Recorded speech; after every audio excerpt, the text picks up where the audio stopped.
How you going, guys? Steve here from Australian 4x4 Adventures, and another how-to, I guess. I've been sort of doing a lot of these lately. ISO, still in ISO in Victoria, but I'm going to utilise this time to try and rejig the back of my car. So when I first got it, I tried to keep it cheap because at the time I didn't really want to go spending money on expensive drawers.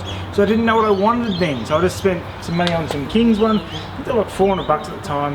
It was next to nothing. It was cool, chuck them in, we're done. And they've actually lasted a while, and there's still nothing wrong with them, to be honest with you. It's just, I want something different because I've got a different setup now with tubes hanging around. Being a cabinet maker, obviously it's quite easy for me to build my own. I am going to do them Drifta style. I did reach out to Drifta for a little bit of guidance and help on how to do it. Not having a dig at them whatsoever, but they weren't willing to sort of help guide me towards any particular product for slides or anything else. They said it was a unique product just for them, and they're not willing to sell it. So I sourced my own. Whether it be the same or not, I don't know, but I've got some Teflon slides, actual Teflon. We'll see how they go, see if they're any good or not. But it's that style of drawer that I'm going to be building overall. First off though, got to get all this crap out.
Okay, so old drawers are all out now, and it's time to try and start to decide what you're after that you want out of the drawers. So that's pretty much what you have to ask yourself. What do you want to fit in there? For me, it's fridge, a table, a couple of drawers for all of my bags that I like to store stuff in.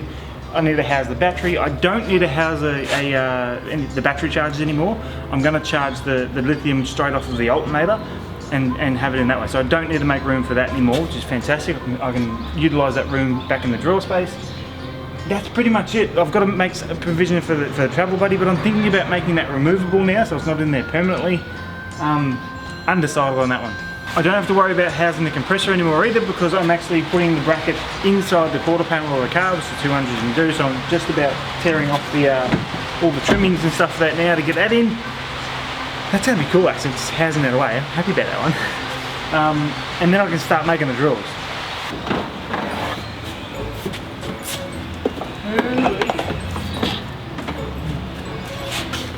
That's a big bit of plastic.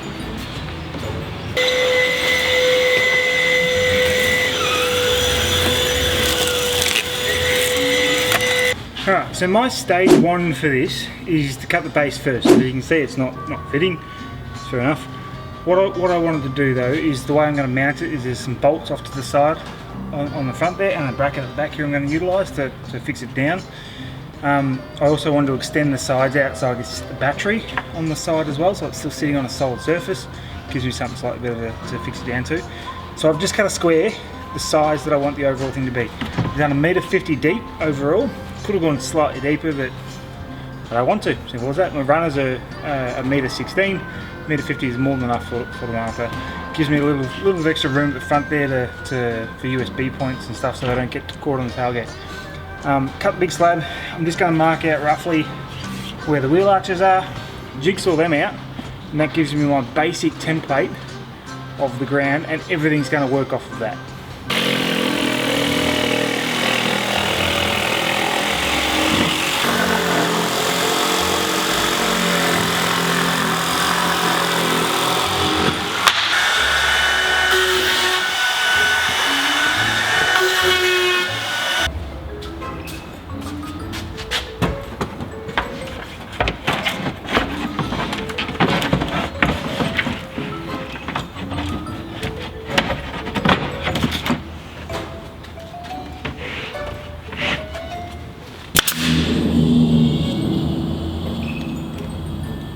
So you're going to want to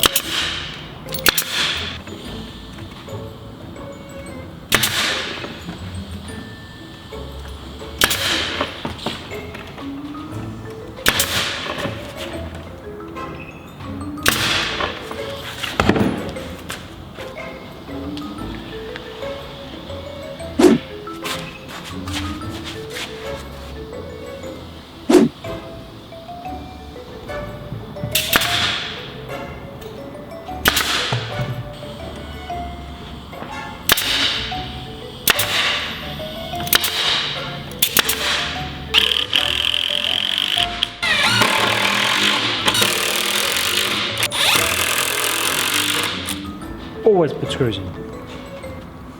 People always say to me, how do the professionals make it so good and it just lasts longer and it just works better? Like, every time I make it, it never comes out that well. It's because we always overdo the hell out of things. You're probably saying, oh,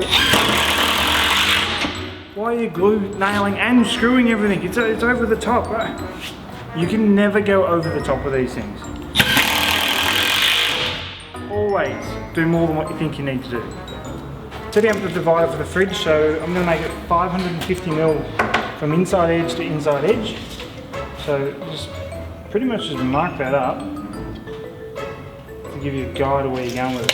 Here's my little trick to get the centre dividers in the right spot. A couple of cleats there to hold it up. Cut some extra ones to help hold it in the right spot all the way through.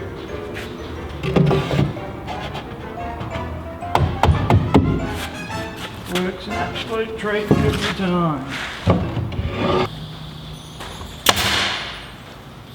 Oh yeah, so now that's set, it's time to go around, finish nailing it off, put a whole bunch of screws in at the same time.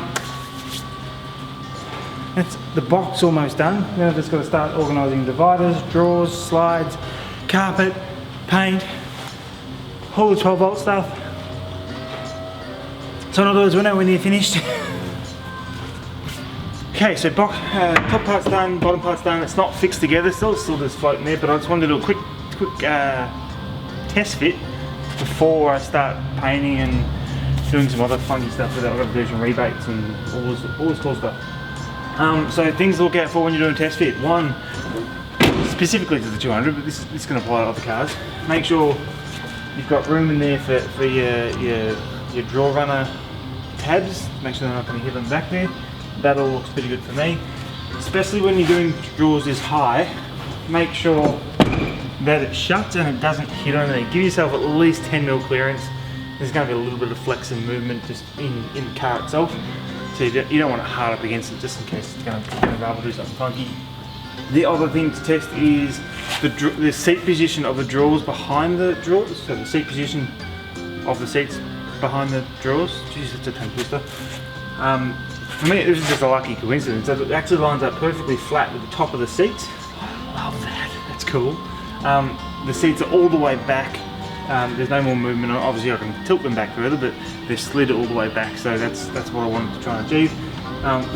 Being that they're hard up against the back of the drawers as well, means that also acts as a subsequential bracing for the drawers at the same time. So it's a little bit of extra support to hold them in place.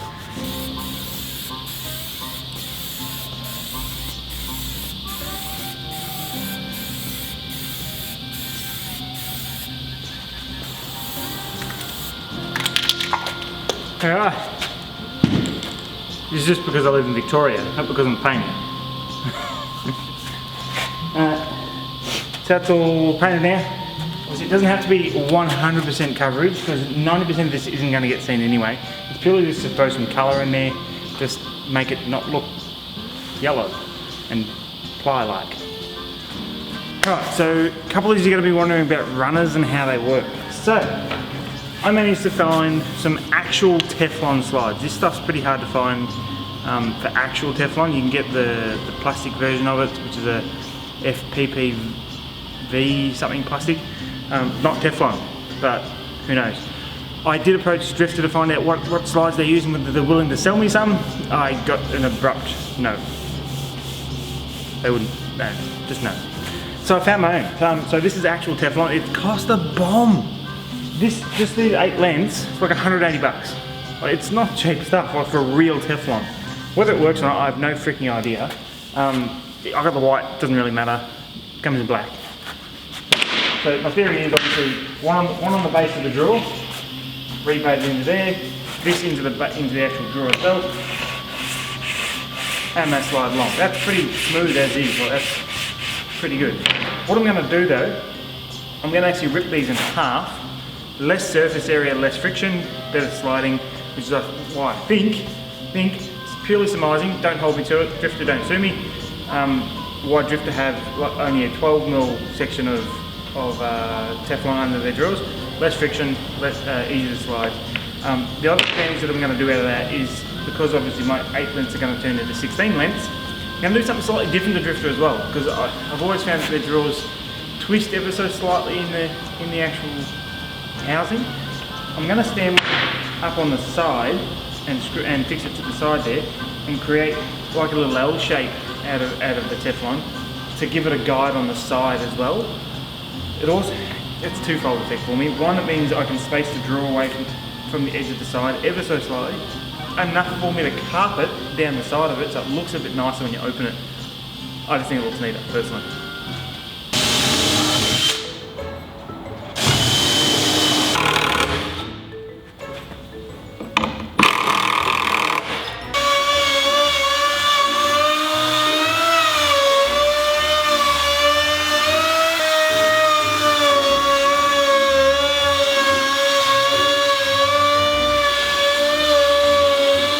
Got all the drawers here. So bases are obviously pre-routed, so obviously that goes that way.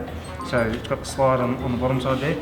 I put this ply always has a bit of curve to it, so I put the curve up on this one, so that way when it just sort of helps conform it and make it a bit nicer.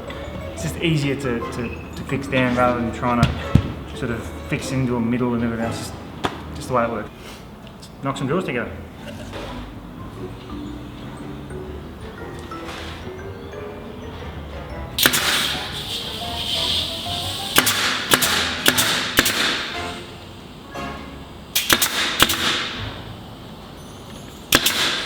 Make sure when you're doing this one, you actually put the slides to the outside.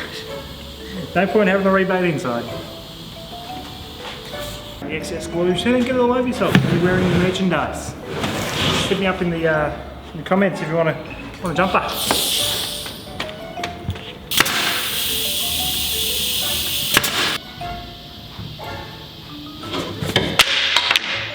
Got it.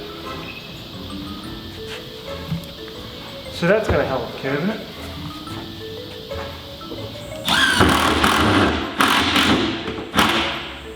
I've just been siliconing in the Teflon slide. So I've siliconed them, set them on, done for that one, silicon these ones down. I'm just sort of centering them to the track. What I'm going to do with the side ones, I'm going to silicon them, stick them up against the side the best I can.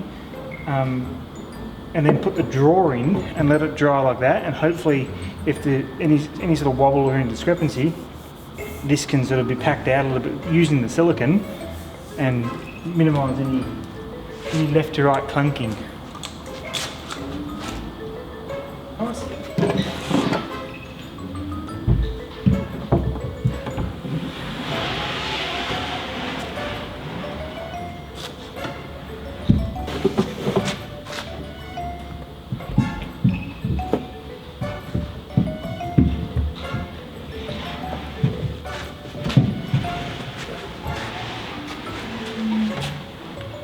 Alright, so with the drawers in, because the drawers are full height, they're creating a bit of a vacuum as they go in and out, which is making it a little bit stiffer for the drawer than what it should be.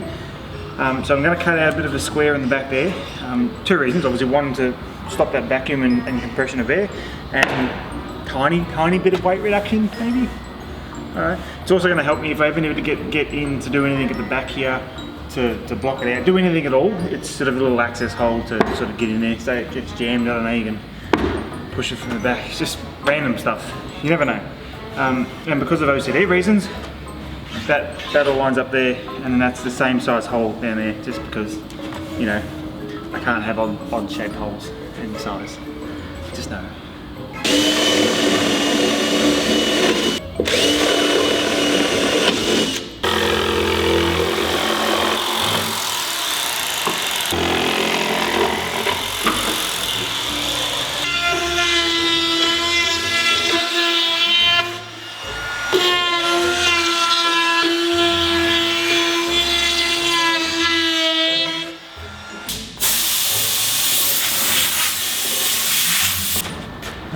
See if my whole idea works.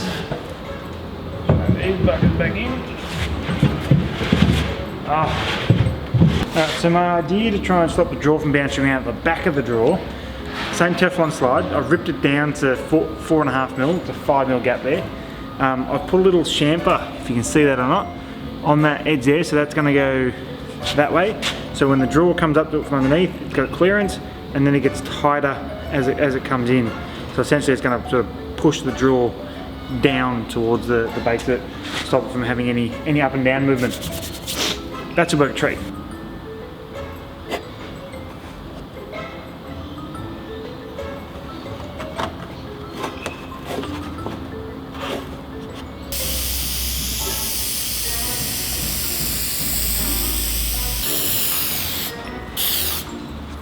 Alright, so the biggest thing that most people don't know how to do is carpet. I'm no expert.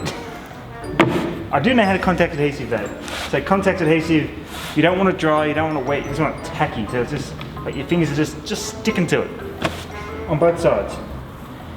So for me, I'm just going to start at an edge. It doesn't help this carpet's all over the place. It's been folded up for ages. Just going to roughly put down the one face. You have to apply pressure to it. It's not just a hand pressure. You're going to really work it in. Work from the center out.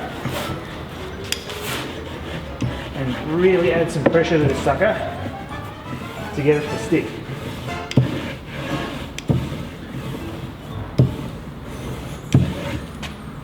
That's stuck already, that's awesome. Right, coming around corners, same with the roll up. Work it around the corner, work like 30 degrees, then go 45 degrees.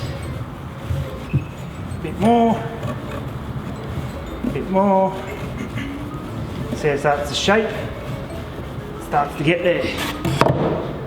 Same thing, roll it in the guts, get that to stick. Roll on the edge, working away, so you're pushing bubbles away from the corners, so they're not going to bunch up and cause dramas for you down the track. Same thing, see, pushing away from the edge of the corners.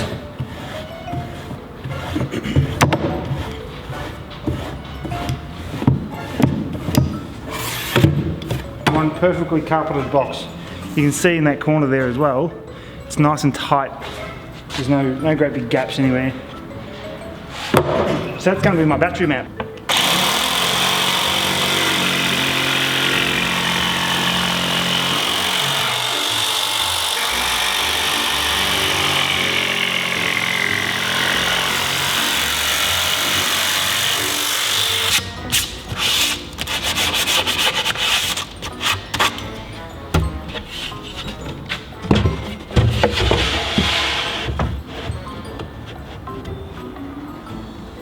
Alright, so I'm just doing a test fit of the fridge here. I'll go through in a second how I've made the slide and how that works. Essentially, it needs some adjusting, it's a little bit grimy still. This is now a little bit too low and it's just touching on the runner. Essentially that is exactly how I want it to fit. It's beautiful and tight. Obviously locks out when it's there. And then there should be another table that comes out further on, but I haven't got those runners yet, so I can't do it still. That, obviously those doors are up, so I always leave them ajar slightly. How good are the seals on my Coolman fridges too? Well, that's, you've got to give them a knock to get in. And then obviously locked. There's enough room behind there. Actually, come with me, come with me. Just pull this all out. So I've done that cutout there, so it gets around my battery box that I've done down the back. It's probably really hard to see with all the light in there. But essentially it means that the battery can fit right in this spot here and not interrupt with the fridge, which is fan-freaking-tastic. That can go in there. Boom! I'm happy with that so far. The fridge side itself, I've made up like a T-bar handle so that I can maximise how much room I've got for the fridge to sit on. I've got 5mm clearance either side. Basically done the dropper at the point where we need for the width, and it gives me the most amount of room to put the fridge on there without having to bring this on the inside of the runner, and which means I'm losing an extra 19mm per runner, so I can maintain that space by doing it this way. And obviously the advantage is this is where I'm going to be mounting the other set of runners to the other way, and then that can slide out from that point too. This slides all the way out, then the next one slides out with it. So because everything's so tight though, I plan it this way, I'm actually going to utilise the screw, the feet in the bottom of the fridge. So my Coolman comes with it. I think my old Engel had it as well. Maybe Jayco's have it, I don't know. So I've drilled the holes where I need to for that, and I can just bolt the fridge straight down to the fridge slide, rather than have to worry about straps front and back, which are going to take up more room front and back, which means I wouldn't have been able to fit my battery there if I needed an extra 60mm or so of strap space. That's my plan. Carpet time. I'm going to start this by saying I'm not a professional carpet layer person, upholsterist, and this is probably only the third time I've ever done it in my life. So probably don't follow this part of the video too much. Anyway, but I'll show you how I do it anyway. So I want to do the entire thing in one go. So up the side, across the top, down the back, or down the side, and the back, all in one piece, to minimise how many edges you've got and how they can peel up. And it saves me having to do any sort of angle on the edge here. I do want to do a bit of like stainless steel or something on the front, maybe on the back edge, depending on how it looks. Probably not. On the side, down the front here, I want to have like a little stainless steel frame, so as I'm loading stuff in and out, it doesn't damage or peel the carpet from there. That's my plan anyway. So I've done a couple of rough cuts across the back, so I just basically lay the whole sheet up, and then I've cut out the triangle in between to give me, so obviously it's still a bit big at the moment, but once that's on there, I'll be able to press one in, trim it off, press the other one in, trim that off, and then should give me a nice clean finish on the end there. But as I said, not a professional carpet layer, upholsterist, whatever you want to call them. I don't know, let's see what happens. I could use my big spray gun to do all this, but I wanted to show you guys that you can do it with just the spray cans. I've already done the other two sides. I've already done the carpet as well. It's taken a while. Essentially, you want to try and get 100% coverage on all the corners. So you'd almost go over it twice for every external edge, because you want them to hold the best, and then 80% coverage for all the rest of it.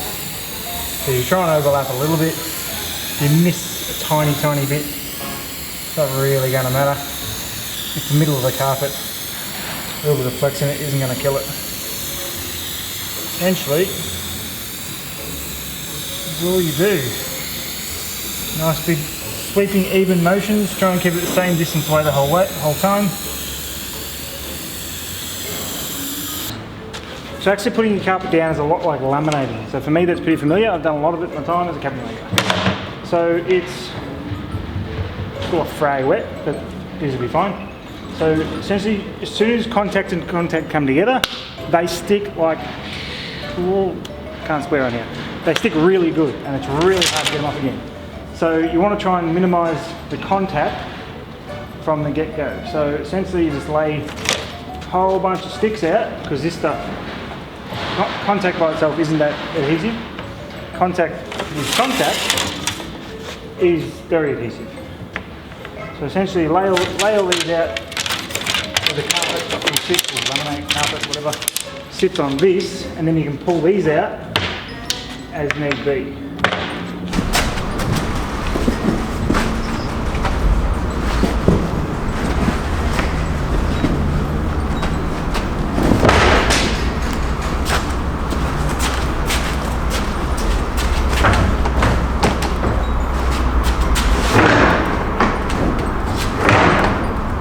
Parts that are touching, freaking sticky.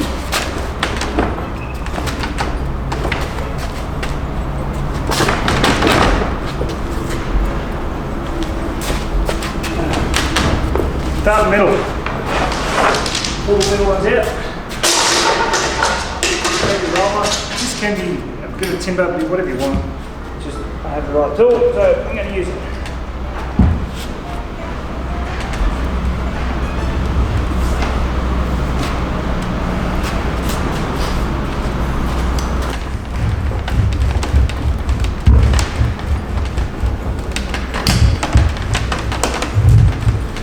See how it goes down and it doesn't come back up. It's perfect.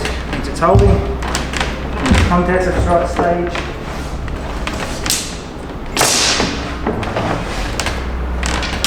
I've left the last one in there, so I can get all that to the edge.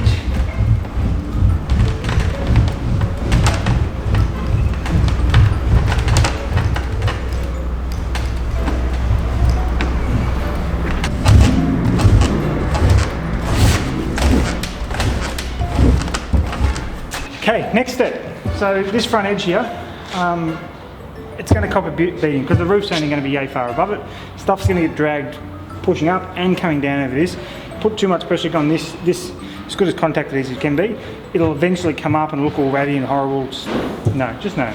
Went down to Bunnings, this stuff was like 27 bucks a length for 3 metre length. That's enough to do the entire front edge. It's just tile edge. So what you'd normally do if you're tiling a floor or something, and put this on the ground, tile up to it, that's your tile edge. Exact same stuff, well that's what it is. So I'm going to basically put that on the front edge there. So that's going to help protect anything that goes on and off. Looks nice and neat, gets rid of this bloody timber on the front edge as well, which I'm not a huge fan of. I'm going to miter all these in, and then I'm just going to silicone them up, clamp them up overnight, and that's it for this stage here. It's really hard when everything's black, isn't it? So that's, I just left some silicone on the edge here. But those miters are pretty good overall. That one just needs a little bit of a trim up in the corner. Gives it a nice clean look though. It's fantastic. That's overhanging by maybe a mil or so, which doesn't matter because I've got that 6 mil clearance on the side of the drawers because of my Teflon. See, all built in. That's phenomenal. Love it.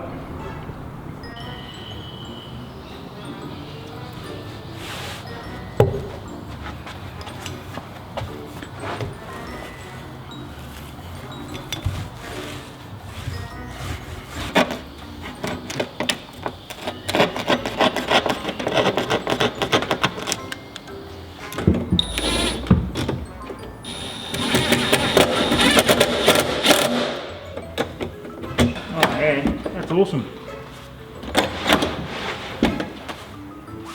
Almost looks like a drifter drill.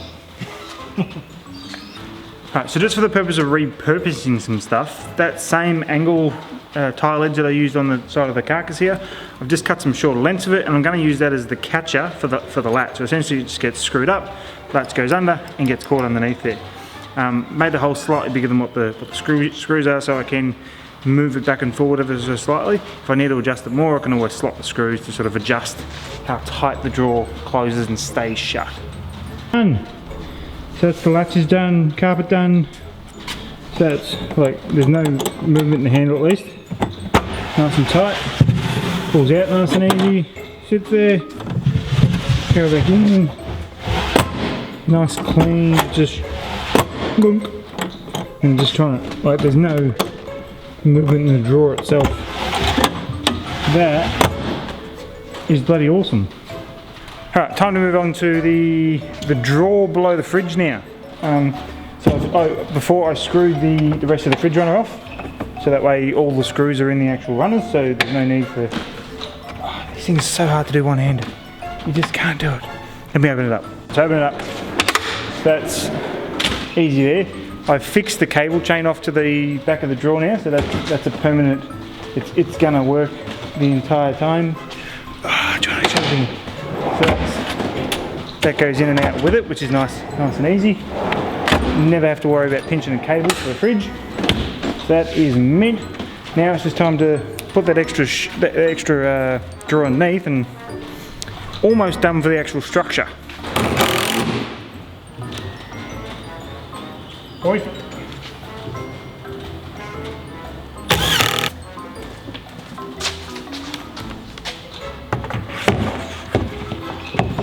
Chuck him on there. Just because I want to test it.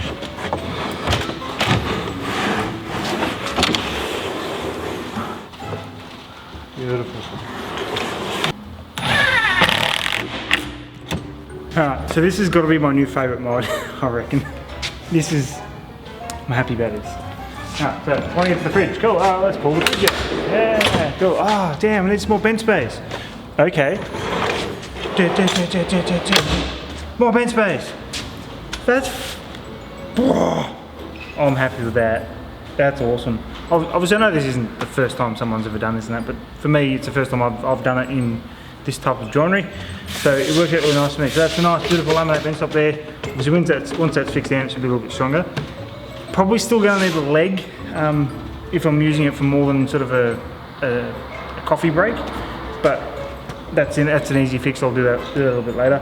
That's beautiful. Fridge spot there, workspace there. Battery's going to be at the back. Drawers here. We're almost there, people. Hang on, we're almost there. For the carpet, I want to put it on the face here as well, just to sort of neaten it up a bit and just make it look a little bit nicer from the outside there. So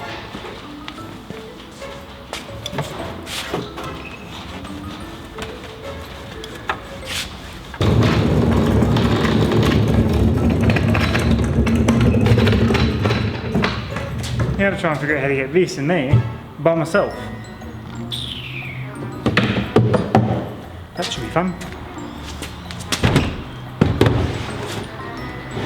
Not too bad. Good thing about it not being too heavy.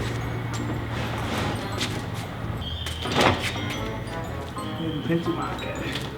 Now I put a pencil mark on the trim here when I first set out the base back at the start of the video.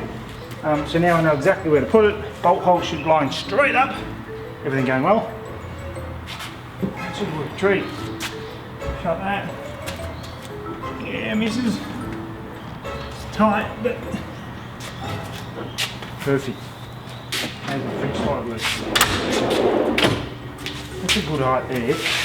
It's a little bit taller than what the drop side was going to be, because I've got drop side came right down the bottom, so I've got that extra 60-80 mil. My table on top of that. That is an awesome height as well. Just yes. Just yes, people.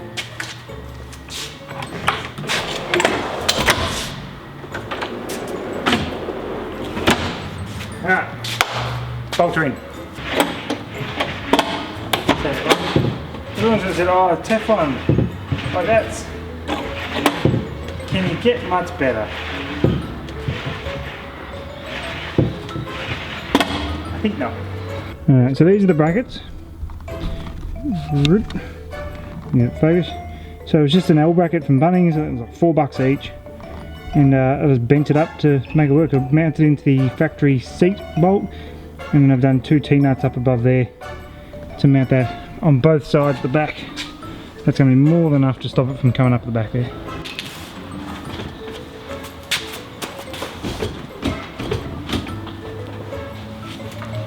It's like a glove. Love it.